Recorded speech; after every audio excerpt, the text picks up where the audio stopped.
Back with Samantha Shocker, Pop Trigger on Hulu, Karamo Brown, social worker, and Jessie Jane Duff, Gunnery Sergeant, U.S. Marine Corps retired. Does the movie American Sniper glorify war, or is it just the opposite? Director Clint Eastwood says he made this film like a Western. Perhaps that's why some people feel it glorifies the life on the battlefield. Jessie, what do you think? Well, Clint Eastwood also goes on to explain that the Westerns he was in displayed the brutality of the West back then. So there was nothing glorious about some of the ideals that went on in that era. And this movie definitely demonstrates to the American people that going to war is a very, very serious and difficult decision to make, because you're going to sacrifice many lives of those who are on the foreign soil and our own American lives. So it does not glorify it on any way, and anybody who hasn't seen the movie cannot say that otherwise, because if they see it, they will probably leave there in tears.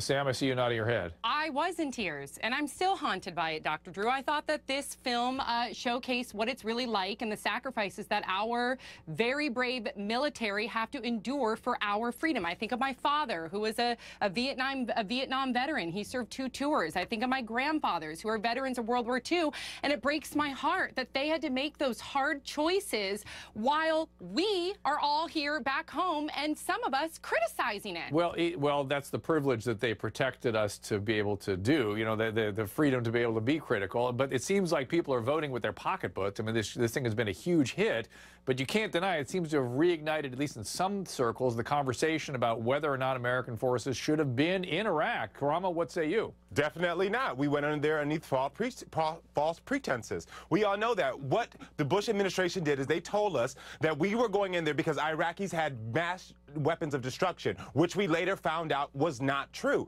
So these snipers that were there, these individuals that were there, did not have to be there to kill these individuals.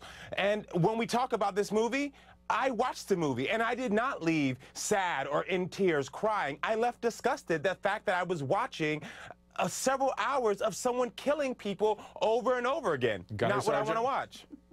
Oh my gosh.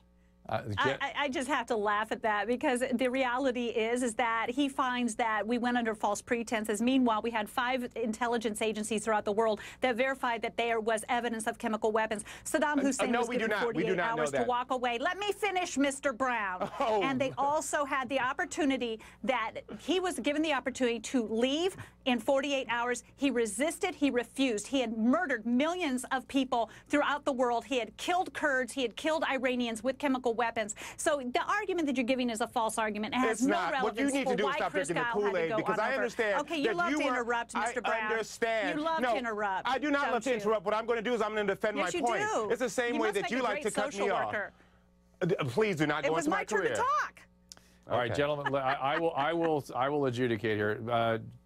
Gunnery Sergeant, finish your point, and then Karamo. Go ahead. Oh, no, I'm done. Go ahead, Mr. Brown. Karamo, go ahead, please. Your turn. What I would like to just say is that at the end of the day, the snipers that were in this movie should not, or the people that were there in war, did not have to kill all of these helpless civilians that were there. Oh. Like I expressed yesterday, there was over 100,000 innocent civilians that died.